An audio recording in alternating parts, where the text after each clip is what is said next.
Почитувани, владата на СДС и ЗАЕВ ја осиромаши и втурнаа државата во економска бездна и целоцен крах.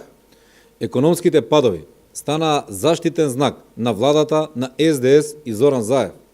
Поради недомакинското и неодговорно работење на СДС, Република Македонија бележи континуиран пад во градежништвото. Државниот завод за статистика објави дека издавањето на градежни дозволи падна за цели 6,8%. Градежништвото е во пад поради неодговорното работење на СДС. Преполовените капитални инвестиции директно влијаат на пад во градежништвото, кое представува мотор и главен двигател на растот на бруто домашниот производ.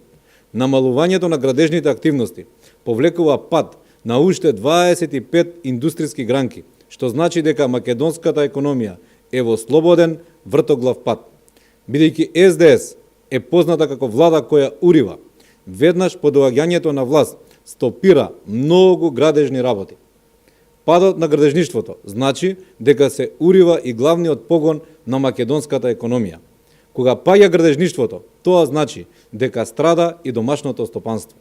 Помалиот извоз значи дека македонските компании помалку заработуваат, а помалата заработка значи и помалку пари во буџетот за градба на училишта, болници, патишта.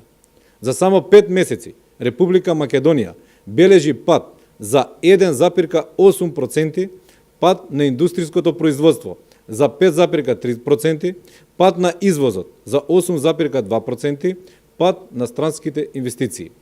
Сето ова негативно ќе се одрази врз намалувањето на невработеноста, со што ќе значи дека во Република Македонија наместо нови вработувања ќе имаме отпуштање на работници и враќање на сивата економија. СДС е неславен рекордер. Заев и Тевдовски се најцрната точка во економијата.